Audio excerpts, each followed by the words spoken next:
Halo sobat penikmat horor, ketemu lagi dengan saya di channel Festinel Studio TV. Kali ini saya akan membawakan kisah yang berjudul Tumbal Noni Belanda. Tapi sebelumnya, jangan lupa subscribe channel ini untuk update kisah-kisah lainnya. Jangan lupa bunyikan tombol loncengnya. Tak perlu berlama-lama lagi, yuk kita mulai ceritanya. Gerimis turun sejak maghrib. Rintiknya tidak terlalu besar, tapi cukup membuat seseorang kuyup jika nekat berjalan di bawahnya. Jarum jam sudah menunjukkan pukul 11 kurang 5. Namun mata Tasya belum juga bisa dipejamkan. Dia hanya bisa berbaring bolak-balik di tempat tidur. Pikirannya dipenuhi kejadian mengerikan di rumah Kapitan tadi siang. Jika tidak mengalaminya sendiri, rasanya Tasya sulit percaya kalau arwah itu memang ada dan gangguan seperti itu bisa saja terjadi di siang hari. Cerita David juga membuatnya tidak dapat beristirahat dengan santai.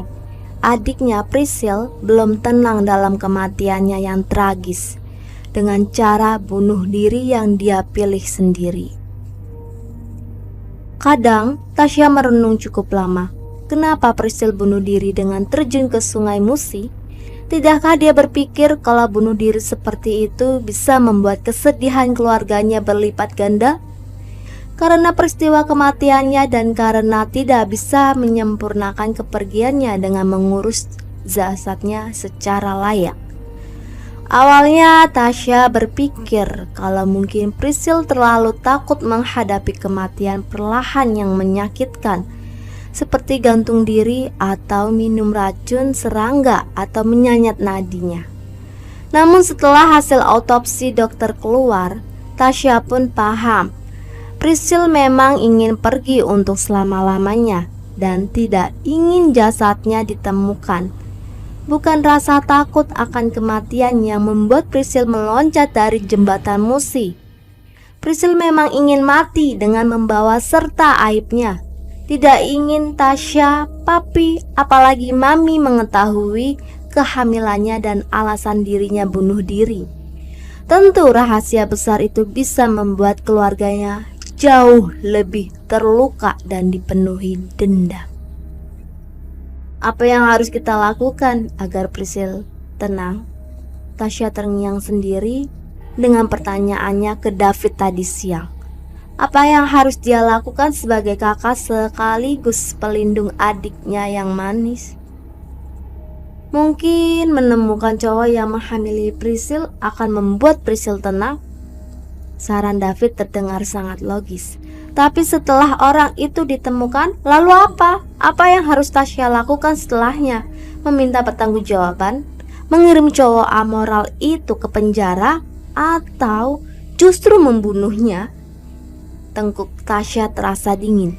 Dia bergidik dengan pikiran terakhir yang melintas di benaknya. Kenapa harus membunuh orang itu? Apakah itu bisa menuntaskan dendam yang membara dalam diri Priscil dan seluruh anggota keluarga? Tasya tidak bisa menjawab pertanyaannya sendiri. Dia ingin marah, tapi tidak tahu bagaimana harus menumpahkan amarahnya.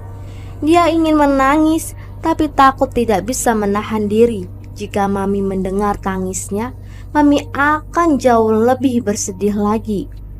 Tasya menjangkau ponselnya yang tergeletak di atas meja kecil. Di samping tempat tidurnya, dia menyalakan layar ponsel dan membuka pesan terakhir yang dikirim Priscil sebelum bunuh diri. I'm sorry because I love you, really love you. Air mata Tasya merebak basah. Dia tak pernah sanggup menghapus pesan terakhir dari adiknya.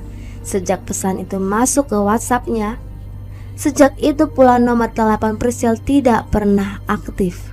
Dan ponsel Priscil tidak pernah ditemukan sampai detik ini. Padahal Tasya berharap sekali benda penting itu bisa didapatkan agar mereka bisa membuka isinya. Mungkin ada sedikit petunjuk di sana. obrolan atau panggilan telepon ke seseorang yang merupakan ayah dari anak yang dikandung Priscil. Sayangnya, semua itu hanya harapan semata. Tasya membuka galeri ponselnya. Foto-foto yang diambilnya bersama Priscil hampir memenuhi memorinya. Selain foto dengan Samuel, Tasya tersenyum ketika melihat fotonya bersama sang adik di hari ulang tahun Mami bulan Mei lalu. Priscil antusias menyiapkan pesta kejutan yang mereka rancang bersama. Papi juga diajak bersekongkol. Tugas Papi mengajak Mami jalan keluar rumah, sementara Priscil dan Tasya menyulap ruang tamu menjadi tempat pesta, dan kamar orang tua mereka menjelma layaknya kamar pengantin baru. Jemari Tasya berhenti di foto yang diambil di bulan September. Itu hari ulang tahun Tasya. Dia sudah merayakannya bersama Samuel sehari sebelumnya. Esok malamnya Tasya mengajak Priscil, Mami, dan Papi makan malam di restoran apung favorit mereka karena menyediakan pindang pegagan. Lalu Samuel muncul dan bergabung karena Tasya diam-diam mengundangnya. Dan Samuel pun ditodong Papi soal kapan akan menikah dengan Tasya. Sampai sekarang Tasya masih ingat jawaban membahagiakan dari kekasihnya bulan Februari tahun depan. Itulah yang mereka rencanakan. Papi tersenyum bahagia. Mereka setelahnya meminta tolong pelayan restoran untuk mengambil foto mereka. Foto indah itulah yang sekarang ditatap Tasya. Dia baru sadar kalau Priscil tidak tersenyum di foto itu. Namun Tasya ingat kalau Priscil pasti marah karena acara keluarga mereka terganggu dengan kemunculan Samuel. Tasya tahu sekali prinsip adiknya, acara keluarga hanya boleh diisi oleh keluarga, bukan orang lain. Walau Samuel adalah pacar kakaknya, tapi status Samuel belum sah sebagai anggota keluarga. Tasya terus menggulir foto-foto di galeri. Malam ini, dia baru menyadari kalau sejak bulan September keceriaan perlahan memudar di wajah Priscil. Adiknya memang masih sering tersenyum, tertawa, dan menanggapi lelucon Tasya.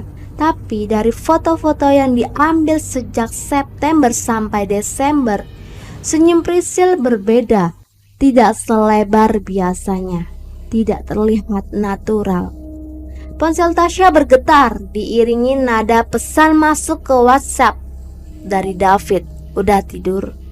Tasya mengetik balas, belum. Gak bisa tidur kepikiran Priscil. Ponsel berdering. David meneleponnya. Tasya menggeser icon warna hijau lalu menempelkan ponsel di telinga. Ya, tidak ada jawaban.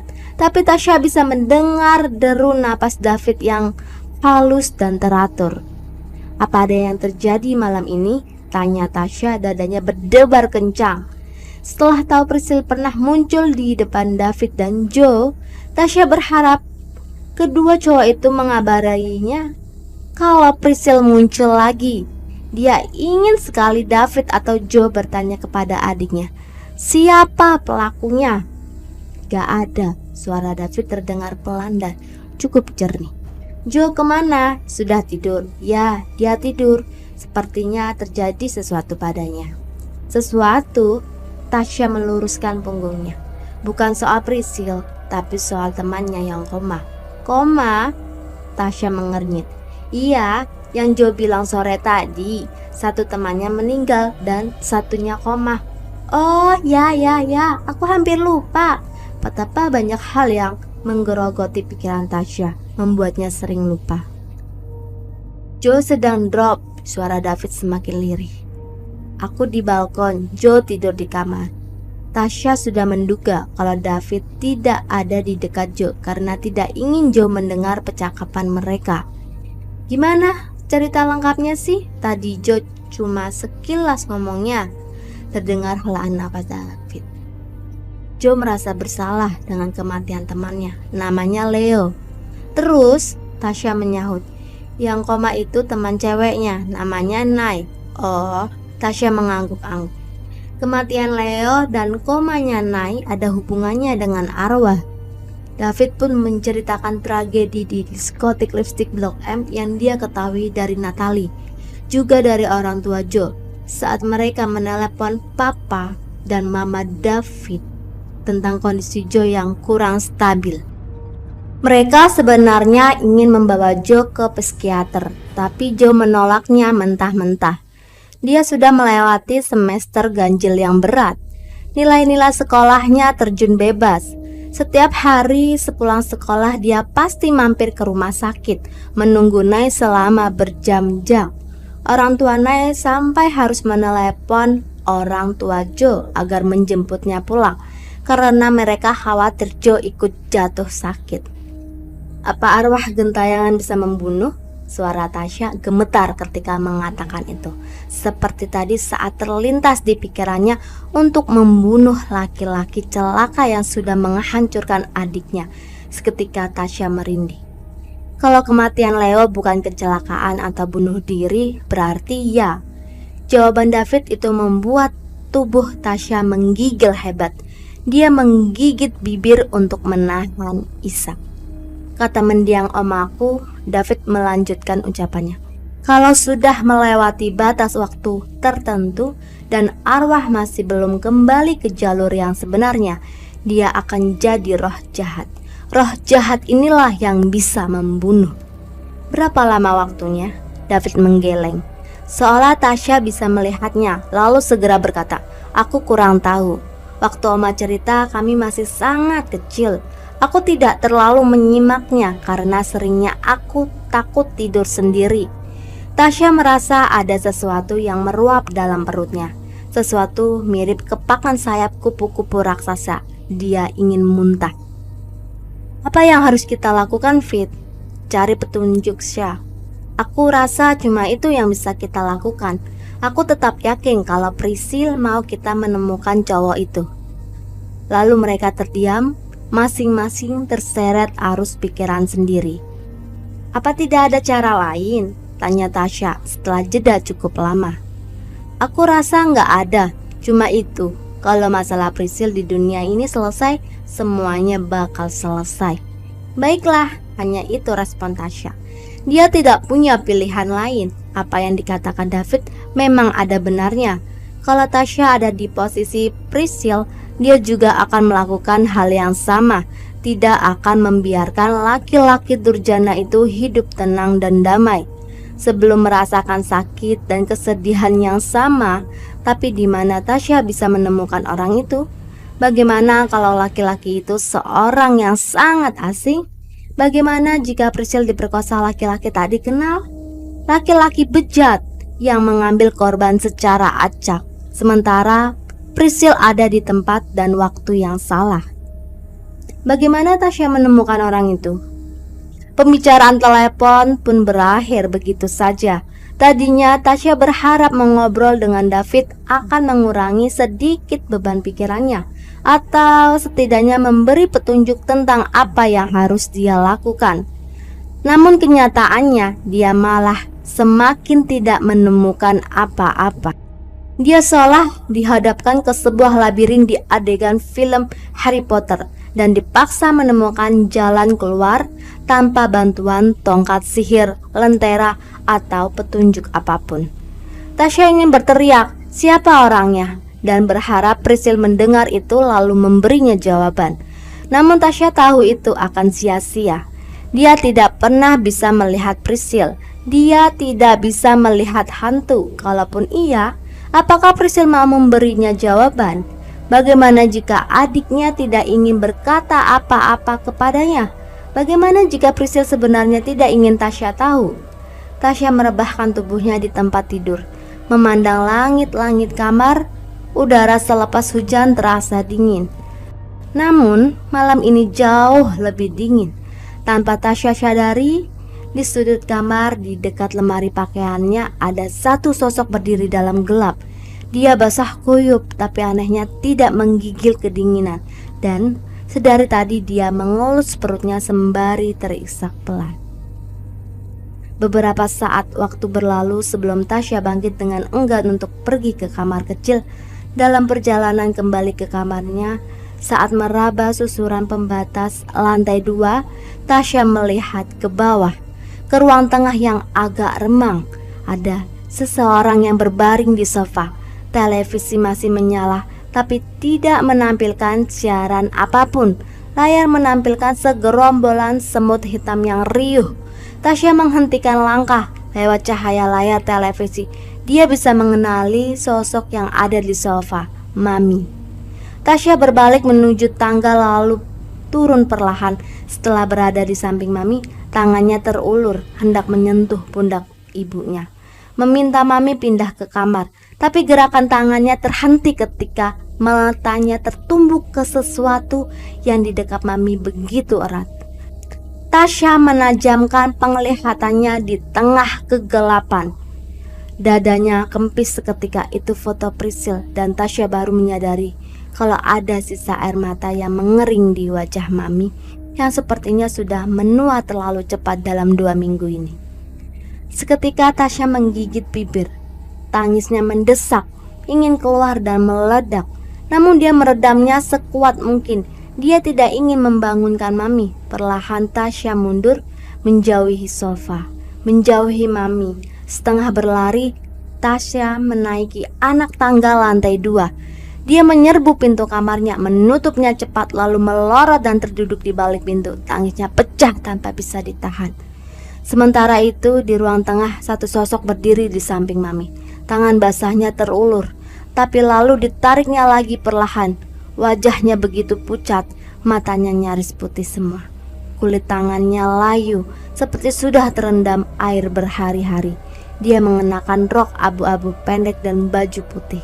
Rambutnya kuyup, dari ujung-ujungnya menetes air berwarna coklat. Dia mengelus perutnya perlahan, lalu air mata semerah darah mengalir dari sudut matanya. Dia terisak, tangisannya pilu, sayu. Terdengar lolongan anjing di luar rumah. Suaranya begitu sendu, seolah mengabarkan adanya kematian, menimpali tangisan sosok itu yang diterbangkan embusan angin. Pukul 3 dini hari, mata Tasya terasa perih. Tapi anehnya, dia tidak mengantuk. Percuma sekali mencoba untuk tidur, mata Tasya sama sekali tidak mau terpejam. Dia pun melangkah keluar kamar lalu berjalan ke kamar Priscil. Kamar mereka sama-sama ada di lantai 2, hanya terpisah lorong menuju balkon. Entah kenapa, hati kecil Tasya mengatakan kalau dia harus ke kamar Priscil, ke ruangan paling pribadi adiknya. Tempat Priscil bisa menyimpan apa saja, termasuk hal yang paling rahasia. Tasya ingin mencari petunjuk seperti yang sebelumnya David sarankan. Diedarkannya pandangan ke seluruh penjuru kamar adiknya, mencoba menerka-nerka di bagian mana Priscil menyimpan sesuatu yang paling privasi dalam hidupnya. Isi lemari pakaian Priscil yang sebelumnya rapih kini terlihat berhamburan, terserak di lantai, di sekitar lemari yang terbuka lebar. Tapi Tasya gagal menemukan sesuatu di sana. Priscil kan suka baca novel. Biasanya orang yang suka baca bakal hobi nulis juga. Mungkin enggak kalau Priscil punya diari. Tasya tak sempat berpikir ke arah sana. Dia hampir melupakannya. Mungkin karena dalam benaknya hanya ada satu hal saja. Seandainya ponsel Priscil ditemukan dan dia bisa membuka pesan-pesan yang tertinggal dalam WhatsApp, Telegram, atau BBM adiknya, mungkin dia bisa menemukan petunjuk. Tasya tak membayangkan kalau Priscil akan menulis buku harian. Itu terdengar kuno sekali. Di zaman sekarang ini, apa masih ada yang nulis di diary? Tapi gak ada salahnya untuk berharap sekaligus berusaha. Tasya menghibur dirinya sendiri. Namun setelah lebih dari 1 jam membongkar kamar Priscil, mengubah kamar apik adiknya jadi terlihat seolah baru saja dihantam gelombang tsunami, pencarian Tasya tak membuahkan hasil. Dia tidak menemukan buku harian atau petunjuk apapun yang ditinggalkan Priscil. Pandangan Tasya kembali berputar, berusaha mencari tempat yang luput dia jangkau. Namun semua sudah dibongkarnya. Lemari pakaian, meja belajar, juga meja rias yang sepertinya sangat jarang Priscil gunakan. Bahkan Tasya menurunkan semua yang menempel di tembok, jam dinding, poster, foto, juga novel-novel dari rak Priscil. Tak lupa Tasya membuka lembar-lembarannya dengan sangat cepat. Kalau saja ada sesuatu yang disimpan dalam benda-benda itu. Nihil. Priscil sepertinya memang ingin membawa seluruh rahasia hidupnya ke dalam kematian. Tasya merasa tubuhnya lemas. Dia ingin menyerah. Rasanya di saat-saat seperti ini tidak ada hal yang paling ingin Tasya lakukan selain menangis sepuasnya dan berteriak sekencangnya sampai perasaan marah, sedih, kesal, putus asa, serta benci berbaur jadi satu. Tasya ingin sekali marah menghadik Priscil yang dia sayangi. Kenapa adiknya begitu rapat menyimpan semua ini? Kenapa tidak pernah mau berbagi dengannya? Apakah dirinya bukan kakak yang baik? Apakah dirinya tidak layak mendengar keluh kesah dan segala masalah yang bercokol dalam hati Priscil? Masalah yang pada akhirnya menggerogoti Priscil perlahan-lahan dan puncaknya memakan Priscil bulat-bulat. Tasya menyeret kaki ke atas tempat tidur yang spraynya diganti Mami setiap hari. Seakan-akan Priscil masih ada dan semalam sudah tidur di atasnya. Jika melihat apa yang dilakukan Mami, air mata Tasya terkadang suka dibendung, tiba-tiba mengalir begitu saja tanpa bisa dicegah. Dan Tasya benci terlihat rapuh di depan Mami, sebab dia tidak ingin menambah keringkihan Mami. Dia ingin mengajak Mami kembali bahagia, menata hidup, dan menganggap semua ini hanya mimpi buruk yang sangat mengerikan. Tasya menghempaskan bokong di tepi tempat tidur. Kedua tangannya menekan sisi tempat tidur. Pikirannya kosong. Tidak ada ide sama sekali. Tidak mungkin Priscil menyimpan sesuatu di dalam tembok atau di balik keramik kamar tidurnya. Semua bagian dan sudut kamar ini sudah Tasya teliti. Hanya satu yang belum, tempat tidur. Tempat tidur?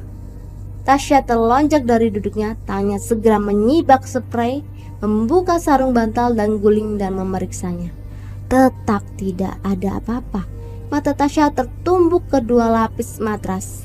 Dadanya berdebar ketika mengangkat matras bagian atas. Terlihat sebuah buku dengan cover berwarna biru terselip di sana. Aku tidak tahu apakah cinta adalah dosa. Bisakah kita memilih kepada siapa kita akan jatuh cinta? Seandainya memang bisa memilih, apakah kita sanggup berpaling? Sejak awal aku tahu cinta kami ini salah. Ada yang salah pada hubunganku dengan Kak X. Namun aku tidak bisa menjauh. Aku sudah berkali-kali pergi, tapi pada akhirnya tetap kembali. Mungkin benar cinta adalah candu. Candu yang perlahan akan membunuhmu. Tasya membuka lebar demi lembar buku harian itu. Dia berusaha membaca dengan pelan dan runtut. Tidak ingin melewatkan satu kata pun. Bisa jadi ada petunjuk di situ. Mungkin nama laki-laki yang punya hubungan khusus dengan Priscil. Namun sayangnya Priscil hanya menyebut orang itu dengan Kak X tanpa menyebutnya nama. Tidak ada ciri fisik. Priscil sepertinya paham kalau kelak seseorang akan menemukan buku ini. Dan dia tidak ingin itu terjadi. Tubuh Tasya menggigil ketika membaca catatan Priscil di akhir bulan September. Seharusnya aku menolak. Iya, seharusnya aku menolaknya. Tapi aku tidak bisa. Cinta memang membuatku buta. Aku mengabaikan segalanya. Semua sudah terlanjur. Mungkin cinta memang butuh pengorbanan. Dada Tasya bergemuruh. Jemarinya bergetar saat membalik halaman selanjutnya. Apa yang harus kulakukan? 2 garis positif. Tuhan, tolong aku. Tasya tergesa membalik halaman selanjutnya. Namun dia tertegun. Ada sisa sobekan kertas di bagian sisi dalam buku. harian ini. Ada halaman yang dikoyak. Tasya tidak dapat menduga seberapa halaman yang hilang. Siapa yang menyobeknya? Priscil sendirikah? Atau laki-laki itu? Lantas di mana sekarang sobekannya? Tasya meluruskan punggung, menghela napas dan mengembuskan perlahan. Sepertinya ada sesuatu yang penting di halaman yang hilang itu. Dan Priscil merasa dia melakukan kesalahan dengan menuliskannya. Apakah di halaman itu tertera nama KX? Pada halaman berikutnya mata Tasya memanas. Aku gak percaya. Dia memaksaku aborsi. Dia mau lari dari tanggung jawab. Harusnya aku sadar dari awal KX gak pernah serius denganku. Dia brengsek, bajingan. Oh Tuhan, apa yang harus kulakukan? Kalau aku gak mau mengorbankan anak ini, kalau aku terus memaksanya bertanggung jawab, dia akan menyebarkan video itu.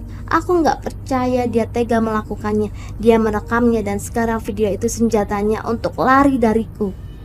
Tidak ada lagi tulisan di buku harian ini. Priscil sepertinya tak mampu lagi menuliskan perasaannya. Tanpa Tasya sadari, tinjunya terkepal. Dia benar-benar tidak bisa membayangkan ada laki-laki sebrengsek Mr. X. Orang itu sudah membuat adiknya menderita. Tasya menggigit bibir sampai merasakan darah di lidahnya. Dia berusaha membentung tangis. Dia tidak ingin suaranya membangunkan papi dan mami. Tapi dia tak bisa menahan diri lagi. Ratapan terlepas dari bibirnya. Tak ada hal lain yang bisa dia lakukan sekarang selain menangis, meluapkan emosi sambil menampari pahanya sendiri. Aku bersumpah akan membunuhmu. Entah berapa lama Tasya terisak.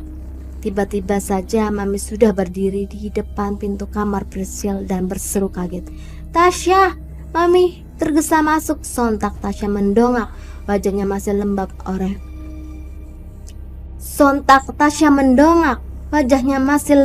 oleh air mata. Namun kesadaran langsung menguasai dirinya. Secepat yang dia bisa, disembunyikannya buku harian Priscil di bawah bokongnya. "Lagi apa kamu di sini?" Mami berputar memandang kamar Priscil yang berantakan. "Kamu apakan kamar adikmu?" Mami segera sibuk menjangkau pakaian yang berserak di lantai. "Enggak, kenapa Mi? Aku cuma cari apa?" Wajah Tasya memias. "Ponsel Priscil," sautnya cepat dengan suara bergetar. Dia tidak mungkin mengatakan yang sebenarnya. Bagaimana jika nanti Mami memaksa untuk membaca isi buku harian itu? Mami pasti terpukul jika tahu anaknya yang manis mengalami penderitaan paling mengerikan sebelum menjemput ajalnya. Mami akan terguncang dan itu tidak bagus dengan kondisinya sekarang. Mami sudah cari di semua sudut kamar ini, ponsel Priscil gak ada. Tasya terdiam. Mami kembali mengumpulkan pakaian Priscil yang berantakan. Mami duduk di lantai dan melipat semuanya, merapikannya lagi. "Biarin Mi," ucap Tasya merasa bersalah. "Biarin Tasya yang rapiin, Mami tidur aja." "Kamu yang tidur sana, kayaknya kamu belum tidur malam ini. Lihat matamu, sampai merah begitu." "Tapi Mi..." "Sudah, jangan membantah, biarin Mami yang bereskan." Tasya tidak bisa menjawab. Dia melihat Mami begitu telaten merapikan isi lemari adiknya, menumpuk setiap pakaian dengan cermat dan menyusunnya seperti sedia kala di dalam lemari. Tasya tahu sifat ibunya. Mami tidak ingin dibantah. Perlahan Tasya mengangkat sedikit bokongnya lalu mengambil buku harian yang dia duduki. Tanpa sepengetahuan Mami, dia menyelipkan buku itu ke balik bajunya. "Kalau gitu aku balik ke kamar dulu ya Mi." "Iya," Mami menyahut tanpa mendongak. "Kalau Mami capek istirahat saja, biar besok pagi Tasya yang beresin kamar ini." "Udah, gak apa-apa, kamu tidur sana." Tasya beranjak dari duduknya, berjalan perlahan menuju pintu. Dia masih menoleh ke Mami, tapi perempuan paruh baya itu bergeming di tempat duduknya. Tangannya masih telaten merapikan semuanya. Tasya menghela napas antara sedih dan bahagia. Betapa Mami mencintai anak-anaknya. Ketika Tasya menghilang di balik pintu yang tertutup, Mami menghentikan gerakan tangannya. Dia mengangkat wajahnya yang tertunduk. Ternyata matanya sudah basah berkaca-kaca. Lalu pundak Mami berguncang. Dia mendekap erat pakaian Priscil di tangannya, menciuminya, dan tangisnya pun benar-benar pecah. Priscil, anakku, kenapa kamu ninggalin Mami? Kursi di depan meja belajar bergeser pelan. Tanpa disadari, Mami yang larut dalam kesedihan, seseorang duduk di kursi itu, menghadapkan wajah pucat dan kisutnya ke Mami. Matanya keruh, kulitnya mengeruh dan basah, dan dia pun menangis. Tangisan yang lirih sayup-sayup menimpali tangisan Mami. Saat kembali berbaring di tempat tidurnya, Tasya tak sabar untuk mengabari David. Dia membuka pola kunci ponselnya, lalu mengetikkan pesan di WhatsApp. Aku dapat buku harian Priscil seperti yang kamu duga. Sayang, nama laki-laki itu enggak ada, cuma ada inisial X. Besok sore kita bisa ketemu? Tidak ada balasan. 2 centang penanda pesan terkirim itu belum berubah biru. Tasya melihat jam digital di ponselnya, hampir pukul 5 pagi dan dia belum tertidur 1 menit pun. Lalu terdengar sayup suara tangisan. Tasya mengalihkan pandangan dari layar ponsel, menajamkan pendengaran. Tangisan itu lenyap. Mungkin aku salah dengar, batinnya. Di balik punggungnya seseorang berbaring, memandang Tasya tanpa berkedip. Rumah Abu yang terletak di seberang hilir itu terlihat tidak begitu ramai. Hanya segelintir orang yang datang dan pergi. Nuansa perayaan tahun baru pun tidak terasa di sini. Tidak ada ornamen-ornamen khas penanda adanya kegembiraan. Rumah ini memang tidak untuk menampung kebahagiaan, melainkan hanya menyediakan ruang demi ruangnya untuk kesedihan dan kehilangan. Padahal kami berencana merayakan tahun baru di Belitung, ucap Tasya setelah kebisuan yang membungkus mereka selama beberapa menit. Sejak keluar dari rumah Abu dan duduk di bangku bawah pohon beringin yang tumbuh ringan di halamannya, tak ada yang bicara sepatah kata pun di antara mereka bertiga. Tasya seperti tersedot dalam kesedihan ketika berdiri di depan Abu jenazah Priscil. Di dalam bingkai fotonya, Priscil tampak abadi dengan senyum yang manis. Kontras sekali dengan wajah pucat, putus asa dan penuh kesedihan yang Jo lihat malam itu. Harusnya kami ke bandara sebelum makan siang tadi, tanya melirik jam warna emas di pergelangan tangannya. Jam segini pasti kami berdua sudah posting banyak foto bagus di Instagram dengan pemandangan pantai dan hotel. Mata Tasya berkaca-kaca. Dia menghela napas lalu menghembuskan keras-keras. Semua sudah terjadi, gak ada yang bisa kulakukan selain membuat Priscil tenang. Dia membuka tas coklat di pangkuannya. Tangannya menarik keluar buku bercover biru. Ada tulisannya diary yang dicetak timbul di situ. Tasya menyodorkan buku itu ke David. Gak ada petunjuk apapun di sana, cuma ada cerita sedih. Ada halaman yang disobek, hilang. David memandang buku itu lalu berpaling ke Jo yang tak bereaksi apa-apa. Mereka seolah kembali kehilangan topik pembicaraan. Apa itu artinya? Kita menemukan jalan buntu? Suara David goyah, mungkin refleksi dari putus asa yang bertumpuk-tumpuk dalam benaknya. Semoga tidak, akhirnya Jo menyahut. Dia tidak tahan juga jika hanya dia mendengarkan dan melihat kegundahan yang semakin nyata di wajah Tasya. David dan Tasya memandang Jo, jelas terlihat bingung. Mungkin kita harus membacanya sekali lagi, tambah Jo. Bisa jadi ada yang kita lewatkan. Petunjuk penting seringnya tidak terlihat jelas, tapi justru sering terselip, seolah remeh, padahal bisa membawa kita ke jawaban yang dicari. Benar juga, dukung David. Kita gak boleh menyerah. Aku percaya kita bisa menemukan laki-laki brengsek itu. Dia gak boleh hidup tenang. Kita gak bakal ngebiarin dia bebas sementara Priscil menderita. David menggeram sambil mengepalkan tangan kanannya, sementara tangan kirinya begitu kuat mencengkram buku biru itu. Bulu kuduk Tasya berdiri. Ucapan David tadi seperti giringnya ke perasaan ganjil yang menghantuinya dalam beberapa hari terakhir. Kemarahan, keputusasaan, dendam, sedih, kehilangan berbaur menjadi satu, membuat dirinya seolah terombang-ambing tak tentu arah. Kayaknya udah terlalu sore. Malam ini kan tahun baru, kita nggak mau pulang nih, ucapan Joe menyentak Tasya dan David yang tenggelam dengan pikiran masing-masing. Kalian punya rencana mau merayakan tahun baru kemana? Tanya Tasya sembari berdiri dari duduknya. Belum ada rencana sih. David melangkah perlahan mengiringi kaki Tasya.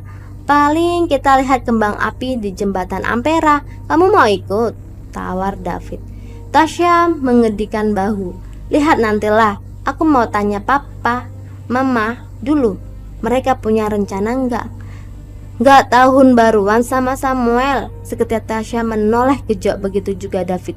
Joe menaik alis sembari mengangkat bahu. Pertanyaanku enggak salah kan? Nanya Sam. Tasya menjawab sembari melangkah lagi dan membentulkan tali tas yang terselempang di pundaknya. Sejak kematian Priscil, aku jarang komunikasi dan jalan dengan Sam. Mungkin dia paham kalau aku butuh waktu untuk bersama mami dan papi. Jadi dia gak terlalu sibuk menanyakan kabar, menelepon dan ngajak keluar. Joe mengangguk-anggukkan kepala. Permisi, seseorang berucap. Joe menoleh. Dua orang perempuan yang Joe terka, ibu dan anak, meminta Joe menepi karena mereka ingin lewat. Joe melangkah ke samping diikuti Tasya dan David. Si ibu melewati Joe sementara anak perempuannya yang terlihat seusia dengan Joe berjalan sembari menunduk sehingga tidak sadar ketika pundaknya menyenggol pundak Joe. Tidak ada yang aneh dengan hal itu, namun Joe seolah disengat listrik saat pundak mereka bersentuhan.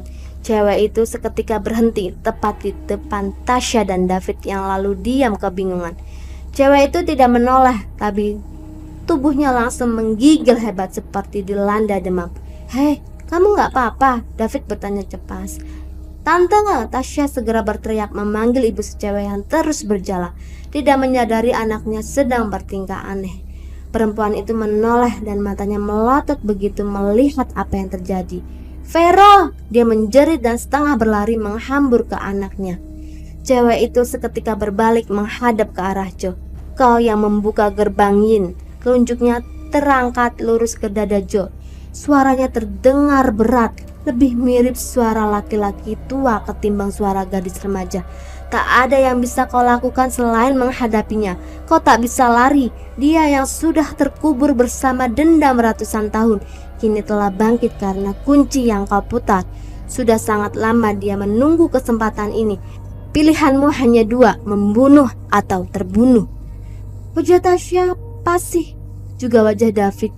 Jonathan tak kalah syok mendengar ucapan itu.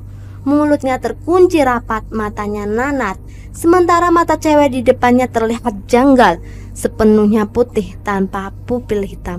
Vero! Sang ibu mengguncang pundak anaknya. Sadar Vero, kamu jangan ngomong yang aneh-aneh Vero. Ibunya menepuk-nepuk pipi cewek itu, tapi cewek itu tidak bereaksi. Dia kembali berputar hingga menghadap ke Tasya dan David. Keduanya berjengit. Ada aroma kematiannya melingkarimu. Kali ini dia menunjuk Tasya.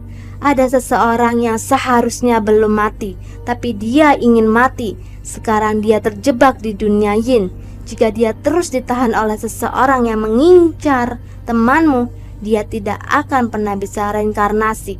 Dendam hanya akan membawa kesengsaraan. Kau harus merelakannya. Vero, Vero! Ibunya terus menepuk-nepuk wajah putrinya. Lutut Tasya gemetar. Suara berat cewek di depannya membuat dia lemas. Kalau tidak paham apa yang dibicarakan cewek itu, tapi kata-katanya mampu membuat Tasya kehilangan seluruh harapan dan keinginannya. Apa maksudnya? Tanya David dengan takut-takut, sementara Joe tetap tidak bisa menggerakkan bibir. Mulutnya seolah membatu. Vero, sadarlah! Perempuan itu kini mengguncang-guncang pundak anaknya lebih kuat. Ekspresi cewek itu perlahan berubah, terlihat lemas dan linglung. Mah, terdengar suara lirih, suara yang berbeda dari suara berat tadi. Oh Tuhan, perempuan itu langsung mendekap anaknya. Ada perasaan lega terpancar dari wajahnya. Apa yang terjadi? Cewek itu terlihat kebingungan dalam pelukan ibunya. Sementara matanya terus menatap Tasya dan David, tidak bisa melihat Joe yang ada di belakangnya. Gak ada apa-apa, ucapan ibunya cepat. Ayo kita pulang. Dia tergesa meraih lengan anaknya lalu berjalan terburu-buru meninggalkan Joe, David dan Tasya yang terpana. Tante tunggu, seperti baru tersadar dari hipnotis. Joe berseru. Dia tergesa mengejar ibu dan anak itu, sementara perempuan itu semakin melangkah cepat.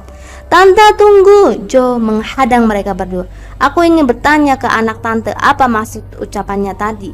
David dan Tasya yang ikut mengejar sudah berdiri sejajar di samping Joe. Ucapan yang mana ya? Mata perempuan itu bergerak liar, gelisah, seperti tengah mencari cara untuk melarikan diri dari mereka bertiga. Tante dengar sendiri kan omongan anak tante tadi, ulang Joe. Omongan yang mana? Perempuan itu pura-pura tidak paham. Soal gerbangin, terang Joe. Juga aroma kematian yang melingkari temanku. Dia menunjuk Tasya. Perempuan itu mendengus sembari membuang muka. Ekspresinya antara ingin tertawa tapi sekaligus cemas. Itu kata-kata ngaco Vero. Dia lagi gak enak badan, tapi maksa ikut ke sini, jadi dia pasti mengigau. Dia mengibaskan tangan. Tolong jangan menghalangi jalan, kami mau pulang. Please Tan, David berusaha menahan. Biarkan kami bicara sebentar saja dengan Vero. Kayaknya kami butuh bantuannya. Vero sepertinya bisa meramal, ucap David dengan sedikit hati-hati. Meramal? Perempuan itu mendengus lagi. Jadi kamu pikir anakku dukun paranormal? Wajahnya memerah. Bukan gitu maksudku Tan. David buru-buru meralat. Dia kebingungan sendiri. Perasaan pilihan kata-katanya sudah sangat sopan. Maksudku mungkin saja dia bisa menolong kami. Kami ada sedikit masalah. Kalau perlu pertolongan kamu ke kantor polisi saja. Dia segera menyeruak di antara David dan Joe yang menghalangi jalan. Tan, tolonglah. Tasya ikut-ikut memohon. Walau dia sendiri belum tahu apa yang terlintas dalam benak Joe ataupun David tentang ucapan cewek itu. Kalau kalian terus menghalangi jalan saya, wajah perempuan itu berubah lebih tegas dan garang. Saya tidak segan untuk teriak dan bilang kalau kalian bertiga ingin merampok saya. Please Ta, 5 menit saja. Joe masih memohon. Dia tidak ingin menyerah. Ini tentang hidup dan mati. Dia menambahkan, perempuan itu kini merengut begitu masam. Adik teman saya bunuh diri 2 minggu lalu. Kami kesulitan mencari petunjuk. Sepertinya anak tante bisa menolong kami. Sudah saya bilang, kalau butuh pertolongan, kalian ke kantor polisi saja. Dia mengibaskan tangan kanannya, sementara tangan kirinya menggenggam erat telapak tangan kanan Vero. Sudah, minggir, kami mau pulang. Vero, Joe nekat meraih tangan kiri Vero. Please bantu kami. Jangan pegang-pegang. Perempuan itu menepak punggung tangan Joe, sembari memaksa tangan Joe untuk lepas dari tangan anaknya. Tubuh Vero kembali bergetar dan kelojotan, seperti tengah kesetrum. Malam ini, suara berat itu kembali muncul. Sebelum tengah malam, dia yang seharusnya belum mati tapi ingin mati akan menuntaskan semuanya, dan dia yang telah beratus tahun menunggu akan menjadi penumpang gelap. Vero, perempuan itu kembali mengguncang tubuh anaknya. Kalian, dia memandang Joe, David dan Tasya dengan murka. Kalau terjadi apa-apa dengan anak saya, kalian bakal mendekam di penjara. Ma, terdengar lagi suara anak perempuan yang halus. Suara berat itu lenyap. Kenapa mama marah-marah? Dia terlihat bingung. Oh, gak apa-apa. Perempuannya langsung tersenyum begitu mendapati anaknya sudah sadar. Ayo kita pulang. Tanpa memedulikan Joe, David, dan Tasya, perempuan itu segera gegas berjalan menyeret anaknya dengan langkah-langkah lebar menuju parkiran mobil tanpa menoleh. Sementara itu mereka bertiga terus tertegun memandang 2 perempuan itu masuk ke mobil sedan hitam yang dalam hitungan menit sudah meluncur ke gerbang keluar dan akhirnya hilang di telan tikungan menuju jalan raya. Apa yang terjadi tadi? Tasya menoleh ke Joe dan David yang masih memandang ke arah pintu gerbang. Aku kurang yakin, jawab Jo. Tapi kurasa cewek itu memang bisa meramal. Anehnya suaranya tiba-tiba berat dan omongannya jadi membingungkan setelah kulitnya bersentuhan dengan kulitku. Bersentuhan. David dan Tasya mengernyit. Pertama saat dia lewat tadi, pundaknya gak sengaja bersenggolan dengan pundakku. Lalu dia mulai ngomong aneh. Kedua, waktu aku pegang tangannya, waktu kulit kami bersentuhan rasanya tubuhku seperti kena setrum. Hening. David Tasya tidak bisa berkata apa-apa. Sebelum tengah malam ini semua akan dituntaskan. Apa maksudnya? Jo seperti bertanya kepada dirinya sendiri. Tiba-tiba saja angin sore ini terasa lebih dingin, lebih menusuk tulang, dan Jo mulai menggigil. Samuel duduk di mobil dengan jengkel menunggu nada dering berubah jadi sapaan halo. Namun keterangan operator yang mengatakan kalau tidak ada jawaban yang didapatnya sudah membuatnya gusar. Ini panggilan yang keempat kali. Tidak biasanya Tasya mengabaikan telepon darinya. Samuel kembali melakukan panggilan. Di dering ketiga tiba-tiba terdengar suara seseorang di sana. Halo, ya Tuhan, ucap Samuel antara lega dan marah. Lama sekali baru diangkat. Kau tahu ini panggilan kelimaku. Sorry, aku sedikit sibuk. Suara Tasya terdengar serak, seperti seseorang yang terkena demam. Kamu sakit? Nada bicara Samuel melunak. Mau ku temani ke dokter atau enggak? Tasya buru-buru memotong. Aku enggak sakit, sehat kok. Cuma kurang istirahat aja. Kalau tidur sebentar pasti sudah segar lagi. Kamu begadang? Samuel berusaha tersenyum. Emang masih ada tugas kuliah di libur tahun baru kayak gini? Bukan, intonasi Tasya terdengar lemah, seperti tanpa minat. Aku sibuk bongkar kamar Priscil. Lah, ngapain dibongkar? Mau sumbangin barang-barang Priscil ke panti sosial? Bukan terus sih. Emosi Samuel kembali tersulut. Aku lagi nyari sesuatu, mungkin petunjuk. Petunjuk? Samuel memindahkan ponsel ke telinga satunya. Petunjuk apaan? Ya, petunjuk soal kematian Priscil. Alasan dia kenapa bunuh diri. Aku ingin cari cowok brengsek yang sudah bikin adikku mati. Ya elah Syah, suara Samuel begitu menyebalkan di telinga Tasya. Itu tugas polisi, kan sudah dilaporin juga. Apa gunanya polisi dan tim penyelidik kalau kita harus turun tangan juga? Sorry, bukannya aku gak ngerti perasaan kamu. Aku paham, kamu ngerasa kehilangan banget. Aku juga iya. Priscil itu adikmu, berarti adikku juga. Tapi kalau kamu gini terus, bisa-bisa kamu sakit. Kalau kamu sakit pasti papi mamimu lebih sedih lagi. Mereka sudah kehilangan satu anak. Jangan sampai bikin mereka cemas. Iya, aku tahu, tapi aku gak bisa duduk diam, Sam. Sampai rela mengabaikan kesehatanmu. Ucapan Samuel terdengar menghakimi, juga mengabaikanku. Tasya tidak bisa menjawab. Priscil udah tenang di alam sana. Dia udah di surga. Kalau kamu kayak gini, justru itu bakal membebaninya. Kamu harus ikhlas dengan pilihannya. Kamu harus sehat, menata masa depan, membahagiakan papi dan mami.